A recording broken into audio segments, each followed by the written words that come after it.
各位弟兄姐妹，大家平安。 Selamat malam Bapak Ibu. 今天是我们春节的第8天， Hari ini adalah hari ke-8 dari Imlek. 所以允许我在这里恭贺大家春节蒙恩，爱主更深。 Izinkan saya mengucapkan selamat tahun baru Imlek.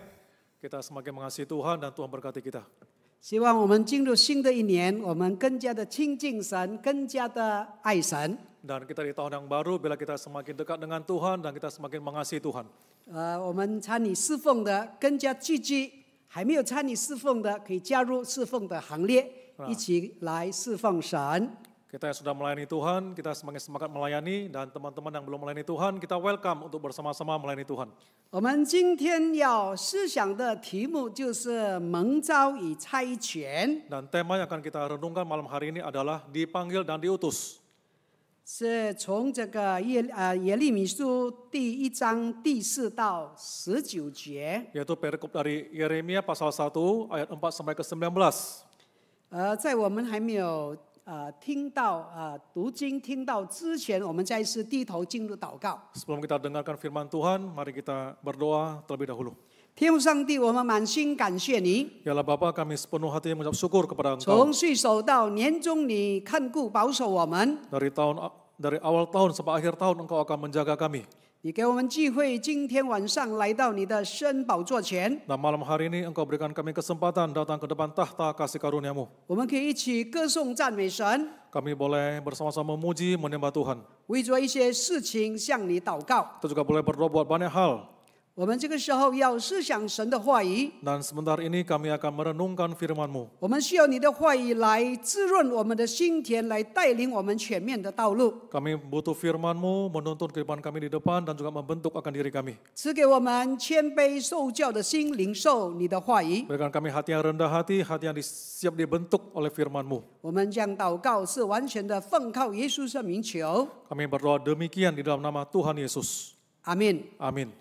我们敬请诺菲安多弟兄帮我们读耶利米书第1章第4到19节，用印尼文，单单用印尼文。 Yeremia pasal 1 ayat 4 sampai 19 cuma dibacakan dalam bahasa Indonesia saja. Firman Tuhan datang kepadaku, bunyinya, sebelum aku membentuk engkau dalam rahim ibumu, aku telah mengenal engkau.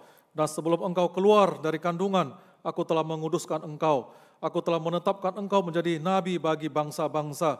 Maka aku menjawab, Tuhan Allah, sesungguhnya aku tidak pandai berbicara, sebab aku ini masih muda. Tetapi Tuhan berfirman kepadaku, janganlah katakan aku ini masih muda, tetapi kepada siapapun engkau kuutus, haruslah engkau pergi. Dan apapun yang kuperintahkan kepadamu, haruslah kau sampaikan. Janganlah takut kepada mereka, sebab aku menyertai engkau untuk melepaskan engkau. Demikian firman Tuhan. Lalu Tuhan mengulurkan tangannya dan menjabah mulutku. Tuhan berfirman kepadaku, sesungguhnya aku menaruh perkataan-perkataanku ke dalam mulutmu. Ketahuilah, pada hari ini aku mengangkat engkau atas bangsa-bangsa dan atas kerajaan-kerajaan untuk mencabut dan merobohkan, untuk membinasakan dan meruntuhkan, untuk membangun dan menanam. Sesudah itu firman Tuhan datang kepadaku, bunyinya, apakah yang kau lihat, hai Yeremia? Jawabku, aku melihat sebatang dahan pohon badam. Lalu firman Tuhan kepadaku, baik penglihatanmu, sebab aku siap sedia untuk melaksanakan firman-Ku. Firman Tuhan datang kepadaku untuk kedua kalinya, bunyinya, apakah yang kau lihat? Jawabku, aku melihat sebuah periuk yang mendidih, datangnya dari sebelah utara. Lalu firman Tuhan kepadaku, dari utara akan mengamuk malapetaka, menimpa segala penduduk negeri ini. Sebab sesungguhnya aku memanggil segala kaum kerajaan sebelah utara, demikian firman Tuhan. Dan mereka akan datang dan mendirikan tahtanya masing-masing di mulut pintu-pintu gerbang Yerusalem, dekat segala tembok di sekelilingnya dan dekat segala kota Yehuda. Maka aku akan menjatuhkan hukumanku atas mereka karena segala kejahatan mereka, sebab mereka telah meninggalkan aku dengan membakar korban kepada Allah lain dan sujud menyembah kepada buatan tangannya sendiri. Tetapi engkau ini, baiklah engkau bersiap, bangkitlah dan sampaikanlah kepada mereka segala yang kuperintahkan kepadamu. Janganlah gentar terhadap mereka, supaya jangan aku menggentarkan engkau di depan mereka. Mengenai aku, sesungguhnya pada hari ini, aku membuat engkau menjadi kota yang berkubu, menjadi tiang besi, dan menjadi tembok tembaga melawan seluruh negeri ini. menentang raja-raja Yehuda dan pemuka-pemukanya, menentang para imamnya dan rakyat negeri ini. Mereka akan memerangi engkau, tetapi tidak akan mengalahkan engkau, sebab aku menyertai engkau untuk melepaskan engkau. Demikianlah firman Tuhan. 亲爱的弟兄姐妹，露西·史密斯是一位年轻的老师，感到神的呼召，他去这个非洲沙漠去教书。 Saudara-saudari, Lucy Smith adalah seorang guru muda yang merasa Tuhan memanggil dia untuk mengajar di wilayah padang pasir Afrika. 他离开了他的家乡，他城市舒适的生活，来到一个缺乏教育资源的小村庄。 Dia meninggalkan kota dia, meninggalkan desa dia, meninggalkan segala kenyamanan dia, dan dia pergi ke sebuah desa, di sana dia melayani. 露西在这个沙漠边缘用泥土建起一所这个学校， Di pinggiran padang gurun, Lucy membangun sekolah daripada lumpur. 叫孩子们识字，还有给他讲圣经的故事。 Dan dia mengajar anak-anak untuk melek huruf dan juga menceritakan kisah Alkitab. 他还有帮忙这个村民挖井，为他们提供干净的水源。 Dia juga membantu penduduk desa menggali sumur sehingga mereka boleh mendapatkan sumber air yang bersih. 在他的影响之下，村庄的孩子们逐渐走出了这个文盲。 Di bawah pengaruhnya, maka anak-anak di desa itu mereka boleh keluar daripada buta huruf. 许多人后来成为当地的领袖与牧师。 Nah, kemudian banyak sekali mereka menjadi pemimpin dan pendeta setempat daripada orang-orang yang miskin tersebut. 露西的这个服事不仅改变了一个村庄的命运， Jadi pelayanan Lucy bukan hanya mengubah nasib sebuah desa, 也见证了教育与福音结合的力量。 dan menyaksikan perpaduan antara pendidikan dan Injil kalau disatu padukan memiliki kekuatan yang sangat besar. 成为对爱人如己的具体的这个体现。 Sehingga menjadi wujud nyata daripada kasihilah sesamamu manusia seperti dirimu sendiri. 亲爱的弟兄姐妹， Saudara-saudara yang terkasih, 耶利米书第1章第4到19节记录了先知耶利米蒙召的过程。 Yeremia pasal 1 ayat 4-19 mencatat proses panggilan Nabi Yeremia. 反领了神在人生命中主权性的蒙召与差遣。 Itu menyatakan kedaulatan Allah dan pengutusan Allah dalam kehidupan manusia. 这段经文展现了蒙召的起源，还有回应的挑战。 Jadi bagian firman Tuhan ini menunjukkan asal-usul panggilan, bagaimana meresponi tantangan, 使命的内容，还有这个神的应许。 juga isi daripada misi dan juga janji-janji Allah. 我们知道耶利米是犹大国末期的先知，他的服事时间横跨多位犹大王的统治。 Yeremia adalah seorang nabi pada masa terakhir kerajaan Yehuda, di mana masa pelayanan dia mencakup pemerintahan banyak raja Yehuda. 包括这个约西亚、约雅敬， Termasuk Raja Yosia, Yoyakin 还有 dan 约雅敬和西底家。 Yoyakin dan Zedekia.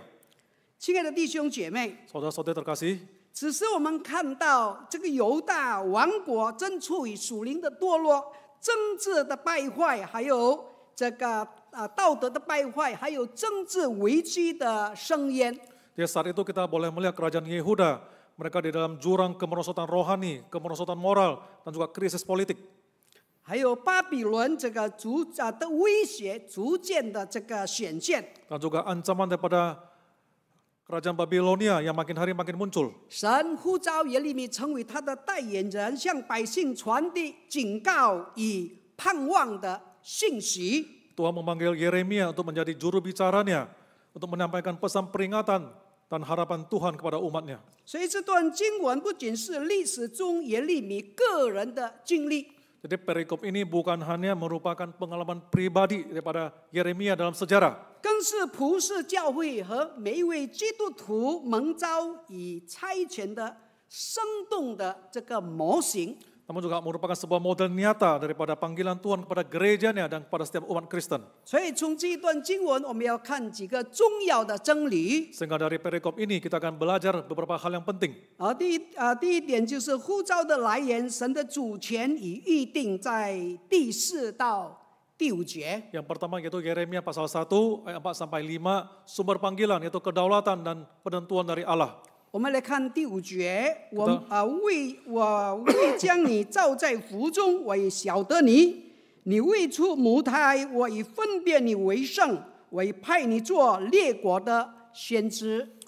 Ayat kelima berkata demikian, sebelum aku membentuk engkau dalam rahim ibumu, aku telah memanggil engkau, dan sebelum engkau keluar dari kandungan, aku telah menguduskan engkau, aku telah menetapkan engkau menjadi nabi bagi bangsa-bangsa. 这里我们看到耶利米的呼召以教导我们，神的呼召也以他的主权和预定。 Di sini kita boleh melihat panggilan Yeremia mengajarkan kita bahwa itu berasal daripada kedaulatan dan panggilan Tuhan, 而不是出于人的功劳或是能力。 dan bukan merupakan jasa ataupun usaha daripada manusia. 每个蒙召者都应该注意到自己的生命和使命是在神的永远的计划中设立的。 Sehingga setiap orang Kristen dia harus sadar bahwa hidup dia dan misi hidup dia itu berasal daripada rencana Tuhan yang kekal. 无论环境如何，回应呼召的人可以确信。 Tidak peduli keadaan seperti apa, setiap orang yang meresponi panggilan Tuhan itu mereka harus percaya 神的这个主权和恩典必然支持他们完成所托付的这个工作。 bahwa kedaulatan Allah dan anugerahnya akan mendukung mereka sehingga mereka dimampukan menyelesaikan pekerjaan yang Tuhan berikan pada mereka. 这段经文也提醒我们谦卑的接受神的旨意， Dan ayat ini juga mengingatkan kita untuk rendah hati menerima akan kehendak Tuhan. 因为我们一切都是出于他的恩典和神的美意。 Karena semua yang kita miliki itu berasal daripada anugerah dan kebaikan Tuhan. 我们看到神在耶利米还没有出生之前，已经认识他，并拣选了他。 Nah, kita boleh melihat Tuhan mengenal Yeremia sebelum dia dilahirkan dan telah memilih dia sebelum dia dilahirkan. 所以这表明神的这个呼召不依赖个人，我们不依赖人的能力，而是他的恩典与计划。 Sehingga ini menunjukkan bahwa panggilan Tuhan itu tidak bersandarkan kemampuan manusia, tapi bersandar kepada anugerah dan rencana Allah. 神赋予耶利米的使命是神圣的，与普通事物有很大的区别。 Jadi misi yang Tuhan berikan pada Yeremia adalah misi yang kudus dan itu berbeda dengan hal-hal yang umum lainnya. 亲爱的弟兄姐妹， Saudara-saudari, 我们蒙召的人需要过着分别为圣的生活， setiap kita yang dipanggil Tuhan, kita harus hidup kudus. 专注于神的旨意。 Harus fokus pada kehendak Tuhan bagi diri kita. 每个人在生活的岗位上都可能承载着神都可能承载着神独特的计划。 Setiap orang dalam posisinya masing-masing mungkin saja mengemban rencana Allah yang khusus bagi diri mereka. 也许你觉得你是一个平凡的人， Mungkin kau merasa aku orang yang biasa-biasa saja. 神的拣选使你成为他计划中的重要的一环。 Tapi panggilan Tuhan terhadap dirimu menjadikan engkau menjadi salah satu bagian daripada rencana kekalnya. 我们看一个实际的例子， Kita melakukan sebuah contoh yang konkret. 就是威廉这个布士出生在一个贫穷的家庭，年轻时从事于事业。 Itu William Booth, dia lahir dari keluarga miskin dan waktu muda dia berbisnis. 当他感受到神呼召他去服侍伦敦的平民百姓和边缘的人群， Tapi dia merasakan Tuhan memanggil dia melayani kepada orang-orang London yang miskin dan orang-orang yang terpinggirkan. 他顺服神的呼召，创立了救世军， Dia memenuhi panggilan Tuhan dan dia mendirikan bala keselamatan. 专注于这个传福音和社会的这个救助。 Itu berfokus pada penginjilan dan bantuan sosial. 他的服侍影响深远，改变了无数人的生命。 Pelayanan William Booth begitu luas dan mengubah kehidupan segitu banyak orang. 布施的这个呼召来自神的主权和预定。Jadi panggilan kepada William Booth itu berasal daripada kedaulatan dan penetapan Tuhan. 他的生命显示神可以使用一个普通的人完成一个非凡的这个使命。 Dan kehidupan dia menunjukkan Tuhan bisa memakai orang yang biasa-biasa saja untuk menggenapkan misi Tuhan yang luar biasa. 我们看第二点， Kita lihat poin yang kedua, 就是回应的挣扎，人的软弱与神的能力。第6到第8节， yaitu kita meresponi dengan kegentaran, kelemahan manusia dan kuasa Tuhan. Yeremia pasal 1 ayat 6 sampai ke 8. 我们来看第6节。 Kita lihat ayat yang ke-6. 我就说主耶和华，我不知道怎样说，因为我是年幼的。 Maka aku menjawab, Tuhan Allah, sesungguhnya aku tidak pandai berbicara sebab aku ini masih muda. 这一节我们看到人性的软弱。 Di sini kita boleh melihat kelemahan manusia. 耶利米这个推辞呼召，认为自己年幼也缺乏能力。 Pada mulanya Yeremia menolak panggilan Tuhan karena dia merasa dia masih muda dan tidak punya kemampuan. 这表明人的这个对神呼召的第一个反应，常常是自我怀疑。 Ini menunjukkan respon pertama manusia terhadap panggilan Tuhan seringkali berupa keraguan pada diri sendiri. 我们可能会想起摩西与这个基甸， Mirip dengan Musa dan Gideon. 他们找出种种的理由拒绝神的呼召。 Jadi waktu Tuhan panggil Musa dan Gideon, mereka dengan berbagai alasan menolak panggilan Tuhan. 可是这里我们看到神的安慰， Dan di sini kita boleh melihat penghiburan dari Tuhan. 神并为否定这个耶利米的不足，而是应许与他同在。 Tuhan menghibur Yeremia, Tuhan tidak menyangkal kekurangan Yeremia, tapi Tuhan berjanji akan menyertai dia. 并使他能够胜任这个使命。 Dan memampukan Yeremia untuk menjalankan tugas dengan baik. 呼召的全能是来自神，而非人自己的这个能力。 Jadi kuasa untuk panggilan itu berasal dari diri Tuhan dan bukan berasal daripada kemampuan diri sendiri. 我们可以从这个William 凯利的生平看到这个见证。 Dan kita bisa melihat contoh praktis daripada kehidupan William Carey.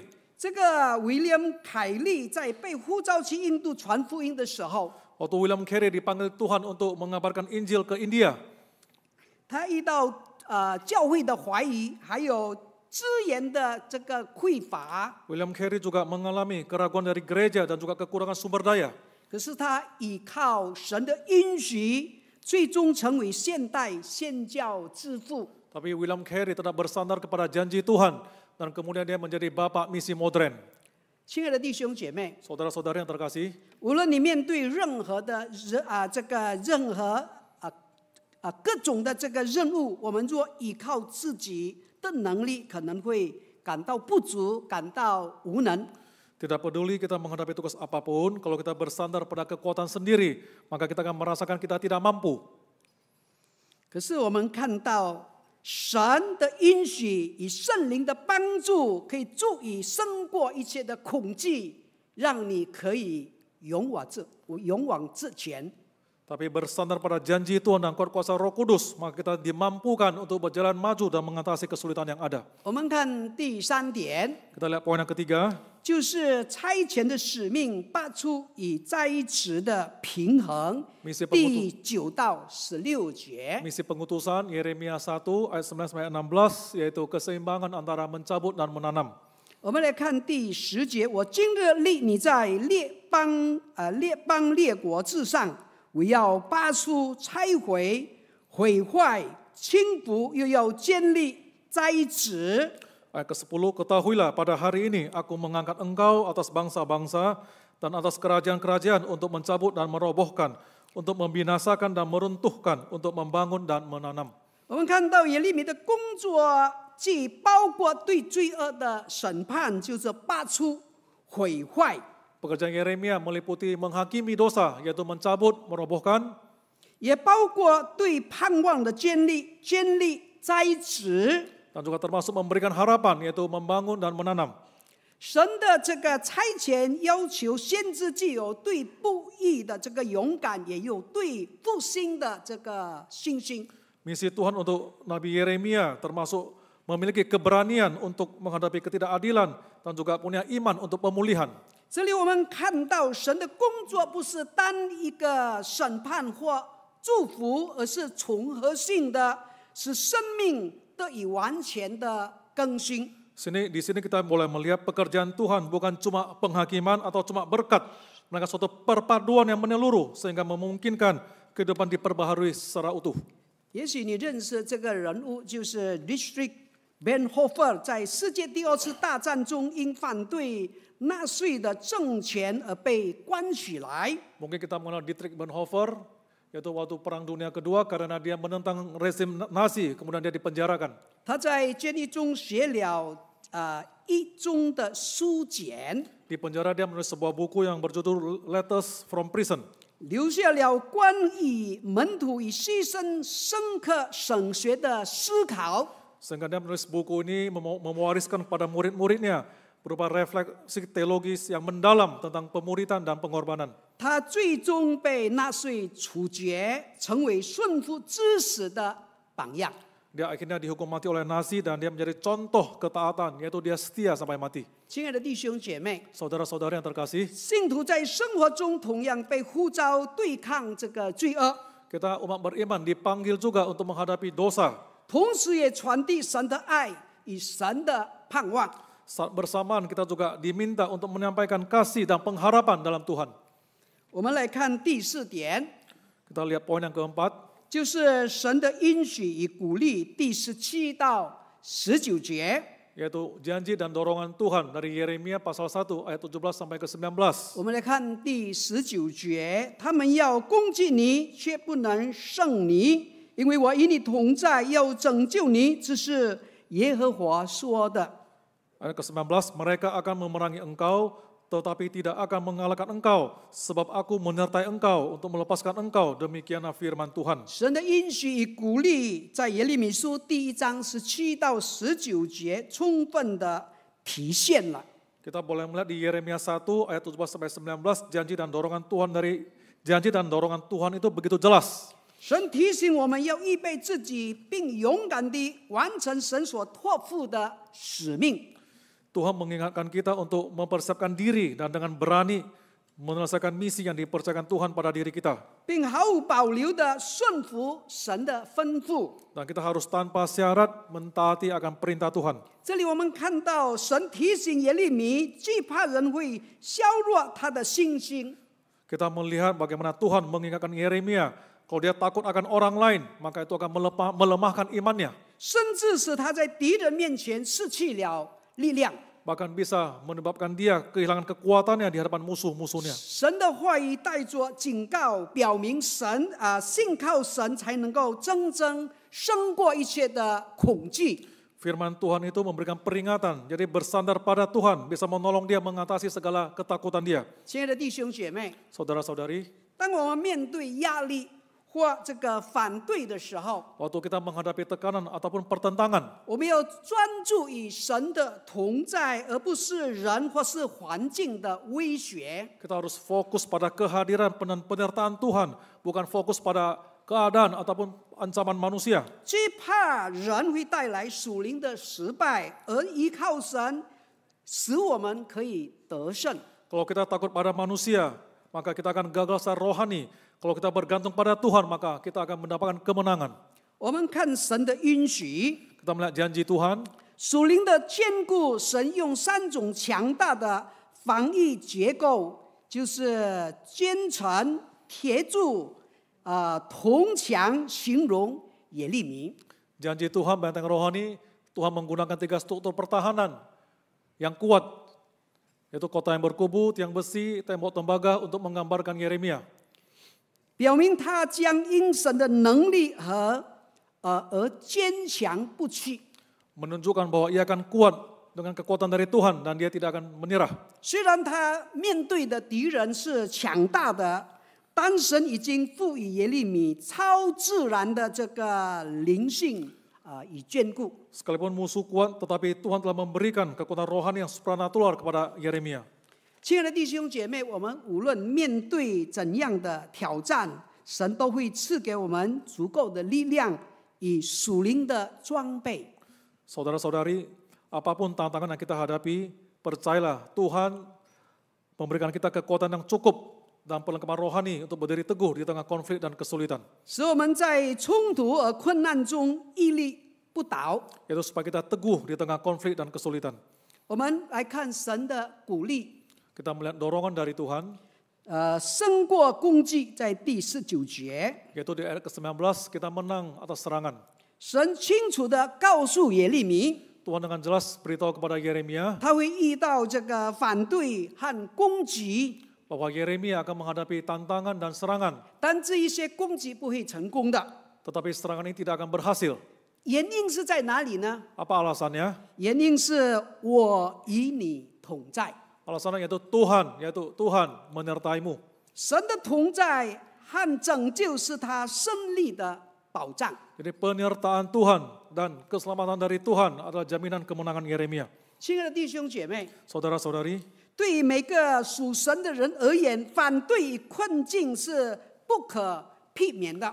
jadi bagi kita setiap anak Tuhan, pertentangan dan kesulitan itu tidak bisa dihindari. 但我们可以确信，神与我们同在， Tapi kita dapat yakin bahwa Tuhan beserta dengan kita. 他的允许是永远不改变。 Dan janji Tuhan itu selama-lamanya tidak berubah. 神的同在是我们胜过试炼的基本的力量。 Jadi penyertaan Tuhan itu menjadi kekuatan bagi kita untuk mengalahkan pencobaan. 面对信仰挑战或生活中的这个逆境， Dalam kita menghadapi tantangan iman ataupun kesulitan dalam hidup, 信徒可以确信神与他同在， orang percaya bisa yakin bahwa Tuhan beserta dengan dia. 最终的胜利是属于神的国度。 Dan kemenangan akhir adalah milik kerajaan Tuhan. 这个乔治·卡特波利是英国著名的巧克力商人， Josh Cadbury adalah seorang pedagang coklat terkenal asal Inggris. 他原本是一名普通的商人， Ia mulanya adalah seorang pengusaha coklat yang biasa. 他感受到神的呼召，他在商业中为神做光做盐。 Namun ia merasa Tuhan memanggil dia untuk menjadi garam dan terang dalam bisnisnya. 他相信商业也可以是传福音的工具。 Josh Cadbury percaya melalui bisnis juga dia bisa melakukan penginjilan. 乔治建立了卡特波里巧克力工厂， Josh mendirikan pabrik coklat Cadbury, 但他不仅仅是关注盈利， tapi dia tidak semata-mata memikirkan keuntungan. 他修建他的这个工厂的同时，也这个建造了员工的这个住房、学校，还有建这个教会。 Jadi selain dia membangun pabrik, saat bersamaan dia juga membangun perumahan, sekolah, dan gereja bagi karyawannya. 帮助他们提升他们生活的这个质量。 Sehingga boleh membantu para karyawan sehingga taraf hidup mereka juga boleh ditingkatkan. 他也是在巧克力包装内附上鼓励的这个圣经的经文， Dan dia memasukkan ayat kitab suci dalam kemasan coklat tersebut. 向这个消费者传递神的信息。 Sehingga bisa menyampaikan pesan firman Tuhan kepada para konsumen. 我们看到乔治通过商业实践了神的国度的原则。 Kita boleh melihat bagaimana Josh mempraktekkan prinsip kerajaan surga dalam bisnisnya. 用巧克力可以填活了无数人的心灵， Dengan coklat tersebut dia boleh mempermanis kehidupan banyak orang. 同时也将福音的信息带给了许多的人。 Dan saat yang sama boleh membawa pesan Injil kepada banyak orang. 亲爱的弟兄姐妹， Saudara-saudari, 他的商业模式成为信仰与工作的完美的结合。 nah bagaimana cara dia berbisnis, cara dia mempraktekkan firman Tuhan menjadi suatu perpaduan dalam bisnis dia. 耶利米第1章第4到19节的信息提醒我们， Yeremia pasal 1 ayat 4-19 mengingatkan kita, 每个人都有独特的呼召， setiap kita memiliki panggilan yang unik. 你的呼召跟我的呼召是不同的。 Panggilan Anda dengan panggilan saya itu berbeda.